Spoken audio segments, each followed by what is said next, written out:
All right. Hey, everybody. Welcome back to another Tuesday Night Healing. We missed last week's because things were just way too chaotic with work and stuff like that, so I needed to postpone it. But we are back this week to give you guys that information about insomnia. With me tonight, I have Sierra Slate, who's going to help him with that. Sierra, say hello. Hey, guys. Okay, so Sierra's also not only going to be talking about insomnia, but she's also going to be talking about generalized anxiety disorder, also known as GAD, and how insomnia affects that as well. So with that being said, we're going to dive right into it. Now, insomnia, what is it? Okay, it's something that interferes with your sleep at night. With insomnia, you're going to have difficulty not only falling asleep, but staying asleep or getting good quality of sleep. So this happens even if you have the time and the right environment to sleep well. That doesn't necessarily prevent you from getting it. So insomnia can get in the way of your daily activities and make you really sleepy during the day as well. So, it's not the greatest thing. I'm getting some messages right now. We're having trouble joining. Stormy, can you see what I'm doing? Are you good on your end? Let's see here. Anything?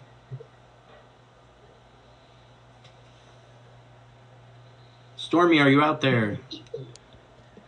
What's going on with this thing? Okay. Sierra, can you see me? Okay, Stormy's good. See you. Okay, all right. I think we're a little hesitant there, but I think we're good now. Okay. I don't know what's going on with TikTok with these lives and stuff like that. Things are just like, all these issues keep coming up. We seem to be having technical issues. We've been doing this for, 3 or 4 months now, and somehow or another, we still haven't got the formula just right. So just bear with us. We're trying to work through all the issues here. So back to insomnia. So what are some symptoms of it? So some would be like difficulty falling asleep at night, waking up during the night, waking up way too early before you're supposed to, not feeling well rested after a night's sleep, daytime tiredness or sleepiness, irritability, depression, and anxiety, difficulty paying attention, staying focused, or remembering tasks and stuff like that, more increased errors or making accidents that you normally wouldn't make just because you're so exhausted, and, ongoing worries about sleep. So with certain things like that, so I'm going to give my take, and then I'm going to let Sierra jump in and give her take on the situation. So with that being said, I suffer from insomnia terribly. It happens to me, I would say, more than half of the week. And the reason being is, with the job that we all work for and stuff like that, with the Postal Service, especially this time of the year, it's overly stressful. A lot of people don't take into consideration when they're sitting on their couch and clicking Amazon and stuff like that, what all the process is that goes through with that. And being with the Postal Service for 10 years now, in the beginning, you have to imagine we were averaging something like 2,000 parcels a day, split between 8 people to go out and deliver this for the town that I work in. That's a lot. That's a lot of packages, to be dealing with. I mean, that's why the carriers are out there. They're exhausted and stuff like that. And then you take into account this time of the year when everybody's doing their Christmas shopping, it's almost like nobody goes to the store anymore. So we're just overburdened. And it's exhausting. And we're all short-staffed. So, again, that's why last week I had such an issue with it, because I was doing almost a 13-hour day alone to run an entire office, essentially, by myself. Coming down from the sorting of the packages to running the window and all the retail and stuff like that to everything else around the office with the phone calls and everything. It's exhausting for numerous people to do it, let alone, just a single person to do it. And that anxiety is, it's your career. And that, it's something that it's a storm that you've weathered, especially this is my 10th Christmas. It's something I've done for literally a decade. I know the month of December is terrible, but, ask anybody that works for the Postal Service. The insomnia is real because by the time you're getting home, you're exhausted. But you know you can't fall asleep right away because you're not going to get a good night's sleep. And then if you can fall asleep, you're worrying all night about how bad you're going to get it the next day. And when you're worrying like that all the time, you're not getting the sleep that you need to ultimately go into work, get beat up on, and continuously go through this cycle. And my insomnia has to do a lot with that, but the actual reason of where it stemmed from was because in the past I had gotten good night's sleep, and then when I dated my ex, and my child was born, after a little while, she didn't want to get up with her anymore. It was pretty early on. So I wound up picking up that slack and jumping in and taking care of that aspect of it.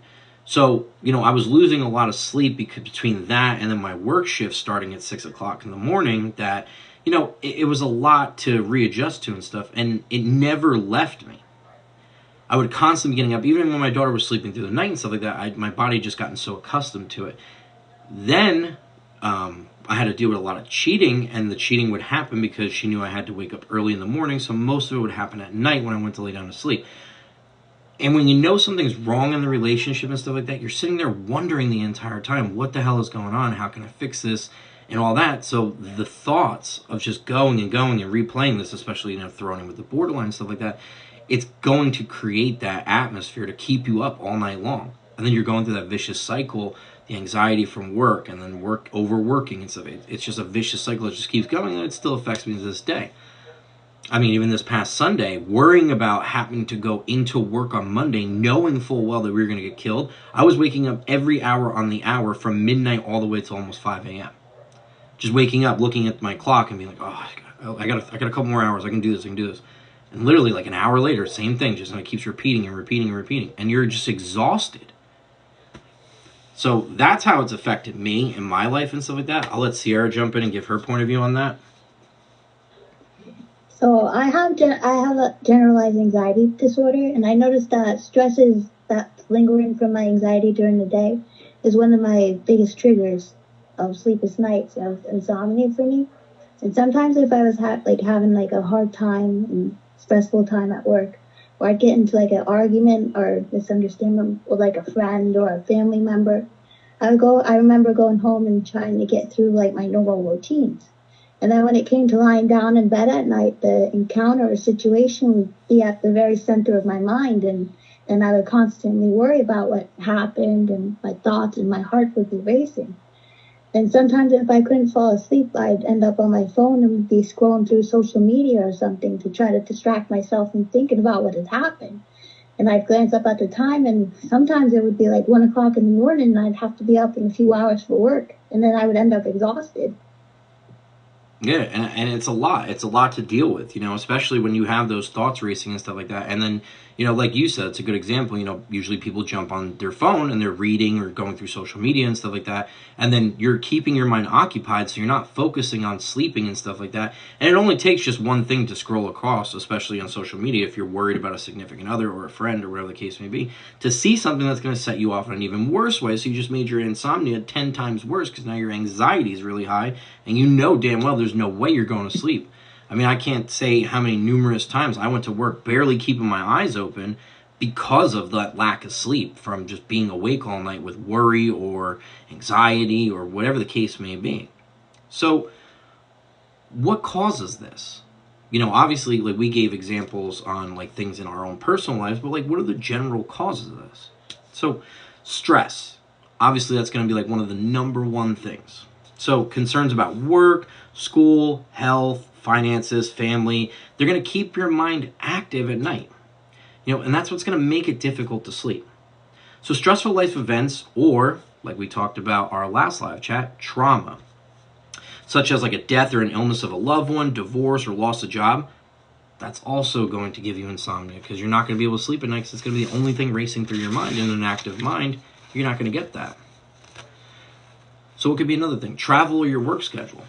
So, if the circadian rhythms act as an internal clock in your body, and they guide you on things like your sleep and wake cycle, metabolism, and your body temperature. So disrupting that rhythm can lead to insomnia.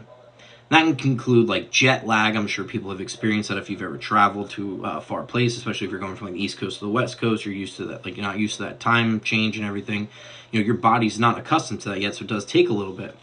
If you're working really late and then all of a sudden the next morning you're going into the early shift, or you're constantly working in a job where your shift is constantly changing. For example, like I went into work this morning, I got there at 5:15 a.m., I got out at 5:30 p.m., and then I got to be back there tomorrow at 5 a.m. So it's not a whole lot of time to adjust to that. Luckily, at least in my situation, I'm exhausted enough at this point that I shouldn't have insomnia tonight. Knock on wood, I don't want to jinx it, but hopefully not. Now, another thing that can contribute to that is poor sleep habits. So poor sleep habits include like an irregular bedtime schedule. You're going to bed at different times throughout the night. If you're taking naps throughout the day, if you're doing anything stimulating before bed, drinking soda, going on social media, watching a movie or a series that you're really into, if you're in an uncomfortable sleeping environment, or if you're using your bed for working or eating or watching TV, or you got computers, or you're playing video games, or you're on your smartphone or anything like that, that actually can impede on your sleep cycle. They always say you should stop using devices an hour before you plan on going to sleep to let your mind get that relaxation so you can drift off. Because that blue light that's coming from the phone and stuff like that actually is going to trigger insomnia. And I mean, how many different people can sit there and say, like, I'll be laying in bed watching on my phone and stuff like that, and I'll fall asleep while I'm doing so. I mean, it happens to a lot of us. I'm guilty of it many times. Another thing is eating too much in the evening. Having a light snack before bedtime is fine, but if you're going to eat a lot, it's probably going to make you feel physically uncomfortable when you go to lay down, which will allow you to not be able to sleep as soundly. Many people also experience like heartburn in the middle of the night, or a backflow of acid from food in the stomach into your esophagus from eating it, which is also something that's going to keep you awake. Like I learned recently, like I love spicy food and stuff like that. It's like a huge thing with me. But then I noticed that if I sit there and I'll have like, my big thing is conning Domino's. That's like a big thing. They have the stupidest system in the world. And I worked for them for many years. And the whole we can't deliver within 30 minutes bullshit, the one here is terrible. And anybody that's been around me and stuff like that can attest. I think the one guy looked it up. I think we wound up scoring like 90-something free pizzas in a single year because they just cannot get their shit together. And they constantly are delivering it to the wrong address. And on top of that, they're messing up the order, or they're just showing up 2 hours late. So in turn, they award you 60 points for a free pizza. So you just keep rolling free pizza into free pizza into free pizza, and they just have to keep honoring it. I saw Stormy having a child that has insomnia, has given me insomnia, so over 13 years of not a lot of sleep. Yes. Knowing Stormy for as long as I have, that's a constant thing with her as well. With her daughter having autism and stuff like that, she doesn't always sleep through the night as soundly, so Stormy's schedule is constantly being thrown into disarray. So, yes, that's a great point. But, my point of the Domino's thing was that I like the spicy wings that they have there. So, like, if I get home from work, like, late tonight or something like that, then I thought that, okay, I'll order my wings and I'll have that. And then I realized, like, getting older and stuff like that, for some reason, eating those wings that late in the afternoon, I'll wake up and I'll have acid reflux. I can feel it burning in my throat in the middle of the night. Like, it's so terrible. So now I can't do that, which is, a bummer, but it is what it is. So there's additional common causes to insomnia, too, other than those main things. One of the things, like we were talking about, is mental health disorders. So anxiety disorders, such as PTSD, they can disrupt your sleep. Awakening too early can be a sign of depression. Insomnia often occurs with other mental health disorders as well, such as, we always talk about borderline. It's another big thing, which we'll get into in a little bit. Medications. So many prescription drugs can interfere with your sleep, such as certain antidepressants and other medications for like asthma or blood pressure. Many over-the-counter medications, such as pain medications, allergy or cold medications, or weight loss products, they contain caffeine. And they also contain other stimulants, which, of course, you're drinking a lot of caffeine or, taking other stimulants, that's definitely going to mess with your sleep cycle. Definitely. Medical conditions. such as, chronic pain, cancer, diabetes, heart disease, asthma, gastro reflux disease, overactive thyroids, Parkinson's, and Alzheimer's. Those are big ones that mess with your sleep schedule. Other sleep-related disorders like sleep apnea, which I only found out recently that I have, and that's, I guess, the reason why I'm snoring and stuff like that. So something I'm going to have to get looked into as well. But they can stop you breathing periodically throughout the night, which will obviously interrupt your sleep when your body triggers you to wake up and fight for air. Restless leg syndrome. It causes unpleasant sensations in your legs and almost an irresistible desire to move them, which is going to keep you awake because you have to constantly be moving. And then the last thing, obviously, caffeine, like we just said, also nicotine and alcohol. So coffee, tea, and cola and other caffeinated drinks are stimulants. Drinking them in the late afternoon or evening can keep you from falling asleep at night. Nicotine in tobacco products is another stimulant that can interfere with your sleep. And alcohol may help you fall asleep, but it prevents you from going into the deeper stages of sleep and often causes you to awaken in the middle of the night. Have there ever been those times where you get so hammered and stuff like that that you wind up waking up at like 2 o'clock in the morning, you're just like all disoriented and stuff, you're like, oh man, like what's going on? And like I have had that happen to me probably every time I've ever drank. So, you wake up, you go to the bathroom, you're just like, oh shit, you pop an aspirin or something like that, drink a water, like chug a water down so you're not so dehydrated, then try to go your best to back to sleep before the panic kicks in. Like, it's like a stupid game that you have to play. Before we go any further, Sierra, is there anything you wanted to add? Like, I noticed that insomnia affects, like, a lot of college students. Like, up to 60% of all college students suffer from poor sleep quality, and 7.7 meet all the criteria for it. And then I noticed, like, I was, like, a big offender of this when I was in school, and I pulled, like, a lot of all-nighters, and then I noticed that it helped me with my deadlines, and then it made me, like, write better. But that's not, like, a good thing. But it followed me into my adulthood. Right.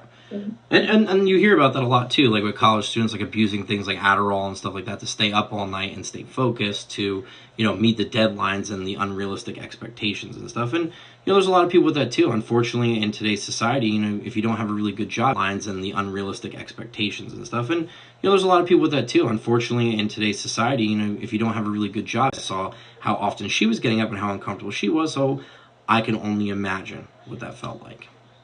So if you're over the age of 60, your sleep patterns tend to change because of your health and because insomnia increases with your age.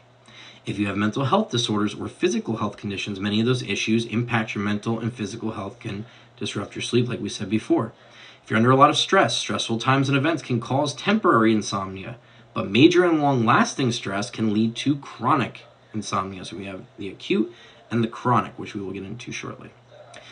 If you don't have a regular schedule, like we said before, changing shifts at work or traveling, all that stuff, those are risks that can cause more related health problems, which again lead to complications. So sleep is important to your health, and as a healthy diet and a regular physical activity.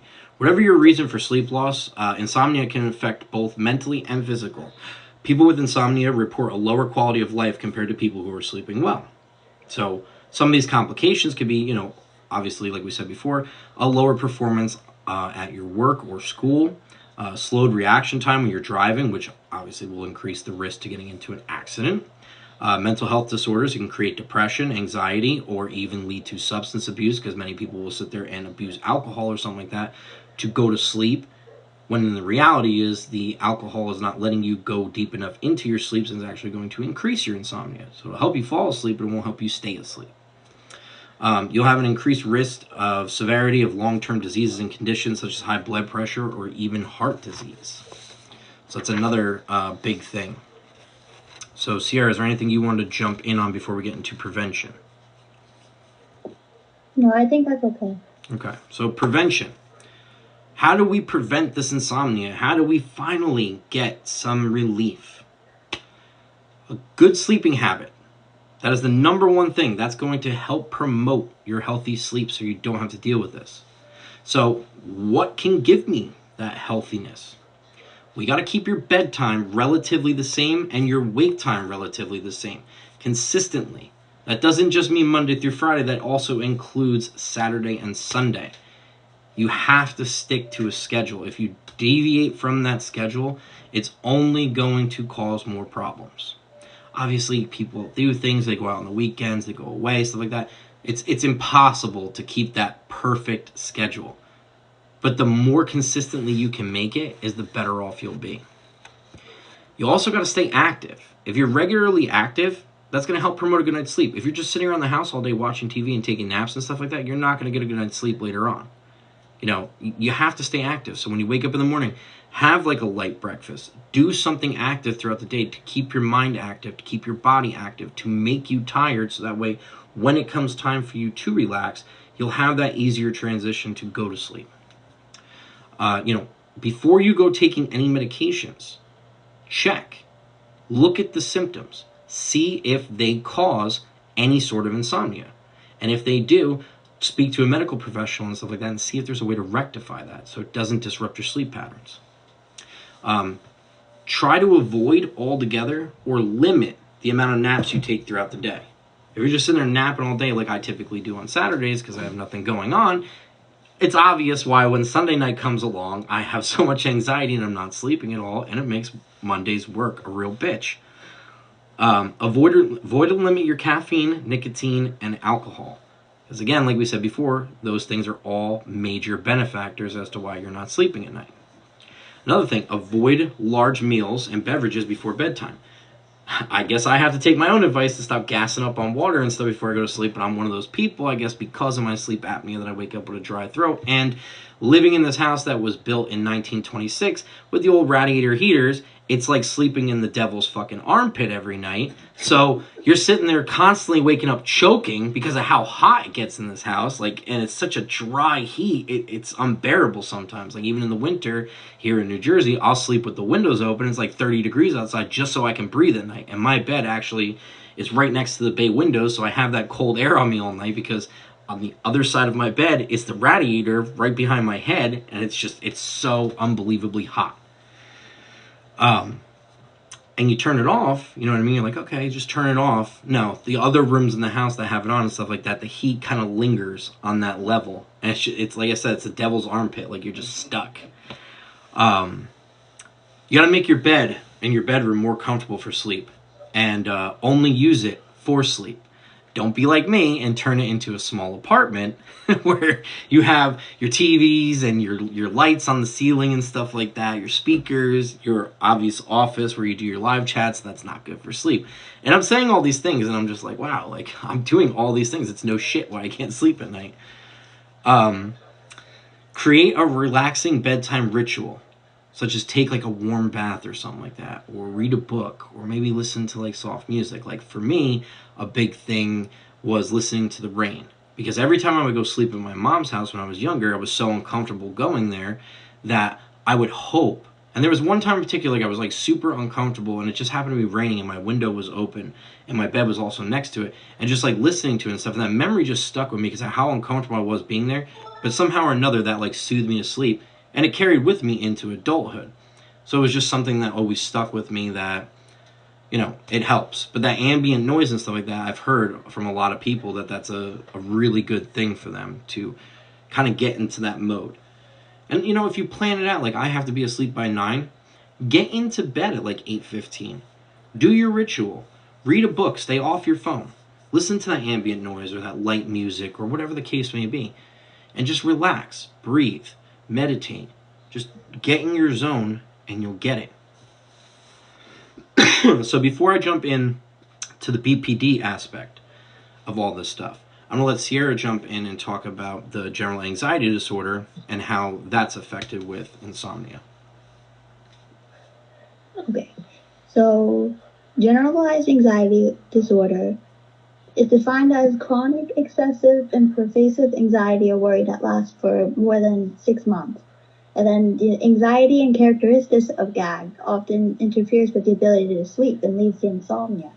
And sleep disturbance is one of the key problems that may develop, impacting 60 to 70% of people with GAG. And then anxiety might be viewed as inappropriate escalation as a response called arousal. Yeah. Okay. Yeah, and you know what? Like, it is. And with anxiety and stuff like that, like, it's going to, the lack of sleep and stuff like that is only going to literally further irritate, the mental illnesses or anxiety disorders or anything that you're dealing with on a normal basis, depression. It all works hand in hand. You know what I mean? Like, everything's going on up here, affecting everything below. So, you're not getting that sleep and stuff like that. It's going to affect your literally like performance on a regular basis. Now with the BPD aspect, so untreated insomnia is definitely going to worsen BPD symptoms and interfere with the emotional regulation of it. I mean, BPD itself seems to influence the subject quality of sleep significantly because proper diagnosis and treatment and sleep disorders with patients with BPD could lead to better results in therapy. If you're getting better sleep, you could be performing better. You may not be as irritable or emotionally regulated. Like, it'll be a lot easier to deal with your symptoms if you have that quality of sleep. Is it going to cure it and make it like 100% better? No, you have to put in the work in order to achieve such things, but it's definitely going to help. Definitely. I find myself now, my symptoms are a lot worse right now with the season, lack of sleep, stress from work, unruly boss, like all those things are making my BPD symptoms worse. But it's like once I leave the office, I kind of just like chill out a little bit and it kind of drifts away. It's only irritated by being around that situation or that environment. So, it's something to be said about that. But what's another thing that comes with insomnia? Nightmares. So a nightmare is a disturbing dream associated with a negative feeling, such as anxiety or fear, that awakens you. Nightmares are common in children but can also happen at any single age. Occasional nightmares are usually nothing to worry about, but if you're having chronic nightmares, that might be something to start worrying about. Now, for somebody that has them, I want to say, if you sleep 7 nights a week, I probably have them about 3, maybe 4. It's a pretty regular thing with me. So I don't know exactly why. I'm always interested, and I keep like a little journal about what they are and stuff like that. They're usually, all different, but equally as fucked up. Nightmares begin in children between the ages of 3 and 6, but then tend to decrease after they get over the age of 10. During teen and young adult years, girls appear to have nightmares more often than boys do, ironically. Some people have them as adults and throughout their entire life. It's not something that will just go away. Yes, the frequency lessens the older you get, but it does not mean it's going to go away. So although nightmares are common, there's something called nightmare disorder. It's rare. It's very, very rare. But nightmare disorder is when nightmares happen often, which causes distress and disrupts your sleep. It causes problems with your daytime functioning and creates a fear of you going to sleep. I had that for a long time. I could not go to sleep at night because I always felt like I was going to die or something like that. It was just like some craziness that was just going on in my head for such a long time. And occasionally it does happen. Occasionally. I couldn't tell you why, but sometimes it does. And then I find myself sitting there all night just wondering about it, and then I'm just not sleeping at all. But I'm also one of those people that if I don't have something playing in the background, like TV or something, like what I'll do is I'll put on like the same 3 shows when I go to sleep at night, like The Office, Roseanne, or like Parks and Rec. And even though I've seen them a billion times, I know I can literally recite the words that they're saying in the episodes. I've seen them so many times, but it gives me such comfort to not have to pay attention to the TV, keep my eyes closed, and then basically watch it in my mind. And then I can fall asleep easy. I will wake up in the middle of the night if the TV goes off. And I have it set to a timer to not like mess with the electricity bill. So it constantly is another thing that I'm just like sabotaging myself with, but that's just the way I fall asleep. Some symptoms are you're more likely to have a nightmare in the second half of your night. Nightmares may occur rarely, but more frequently, or even several times a night. So episodes are generally brief, but they can cause you to awaken, and returning to sleep can be difficult, especially if you have like a really, really bad nightmare. And I was having this, there was like 2 major ones that I was going through, and one of them was like, it was so weird. And I know a lot of people aren't going to believe me, but it's actually true. I was having these nightmares, and in these nightmares, I kept seeing this woman. And this woman had like hair, like if you ever saw like the Wild Thornberrys, there's like the character Debbie. She has like the hair that's like covering like half of her face like this. There's this woman that was in my nightmares. It was weird. Like whenever she would talk, like her mouth would move, but like this like high pitched like frequency or something would like come out, and it was almost like deafening when you would hear it. And something terrible always happened the next day. It happened like 3 or 4 times. And the last time it happened was when I found out, like it happened, and then the next day I found all this shit about my ex cheating on me and doing like all this disgusting things. It hasn't happened since, luckily, but you know, that was the last time it happened. And before that, I was like my ex-wife when she was cheating. It was just weird things. Call it intuition. I don't know. I've never seen this person in real life. I drew her because my first time having this nightmare, I think, was in like the 5th or 6th grade, and I actually got in trouble in school for drawing it, but that's a whole different subject. But it happened from that time on up until I was about like 27. Just weird. Again, only like maybe 4 or 5 times, but that was it. But it was just so weird when it happened.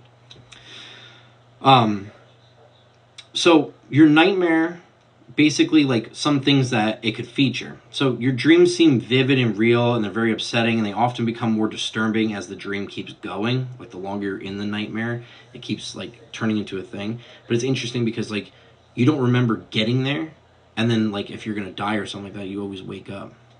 It's a strange thing. Your dream storyline is usually related to threats to your safety or survival, but it could have other disturbing things that go along with it. Typically, your dream or your nightmare is going to awaken you at some point. And when you do, you wake up, you're going to feel scared, anxious, angry, sad, you know, all the different negative emotions that go along with that. You're going to feel sweaty or have a pounding heartbeat. You can think clearly upon awakening and can't recall, and you can recall, like, right when you wake up, you can recall, like, details of the dream, maybe not everything, but, like, certain details. That's why it's always good, like, to keep that dream journal near you. You can just write it down real quick and stuff like that, and then it kind of sticks with you. Because if you realize, like, after a little while, you kind of just, like, forget everything that happened. You may remember, like, a tidbit of it, but you won't remember the overallness of it. You know, again, the nightmare can cause distress, which might make it hard for you to go back to sleep. If you are having a nightmare and it scares the shit out of you, you might not want to go back to sleep. I've had those dreams or nightmares where you wake up from it and you go back to sleep, and then boom, you're right back in the fucking thing, and you're just like, oh shit, like, here we go again. So, you know, it's just something to consider too. You know, another big thing about nightmares, like, don't eat spicy food and stuff before you go to sleep, because that will almost always trigger a nightmare. And there's, you know, those people out there that want to experience nightmares, so, like, you know, bring on the Tabasco and the hot sauce and stuff like that. Like, I want to see what happens tonight. What kind of fucked up stuff do I got rolling around in this brain of mine? Like, let's see what we can go on tonight. If you're about it, hey, there you go. Let's go for it. But then there's some of us who try to avoid it and just can't, and it just happens. So, you know, the last thing that I want to talk about before we start to wrap this up is, you know, overall, your health is the most important thing. And, you know, your body needs to be awake and needs to be active, but it also needs to rest. If you're not doing one of those things, the other is not going to be balanced. You have to be able to do that. And they say the healthy amount of sleep varies from person to person. I find myself being, like, really good for work and stuff like that if I can get a solid 6 hours of sleep, because just 8 just is, like, unrealistic unless I'm exhausted. But if I can get a solid 6, I feel good. And, you know, you have to listen to your body. Your body's constantly speaking to you. You know when something's wrong. You know when you're not feeling well. You know when you're not performing how you're supposed to be. You know, as you get older, things stop working the same as they used to. You know, you find yourself not being able to do the same things you used to be able to do. Like, I used to be able to belt out karaoke songs and stuff like that. Now, like, I have to go in for, like, surgeries and stuff because I'm blowing out my voice box. Like, you realize that, like, you just can't hang like you used to. You know, like, in the day, I used to be able to sit there and, like, pound, like, an entire bottle of vodka. And, like, I'm good as gold, wake up the next morning, whatever. Now I drink 6 beers and I feel like dead for 2 days, like I can't get out of bed. Your body's constantly changing, and you know, it's trying to tell you something. And if you ignore those signals, as you get older, it's not going to be able to recover the same way that it used to. So you're going to find yourself in a situation that it's not going to be good. And unfortunately, if you neglect your health for too long, you know, it's going to become serious. Then you're really going to have a problem. And it's not worth it, you know. You want to live the best life you possibly can, because as far as we know, you're only given one of them. So, you know, you want to make the most of it while you can. So, listen to your body. Get the sleep that you need. Yes, there's so many things you want to experience and do in life, but do them with a good night's sleep. Be the healthy you that you need to be in order to achieve these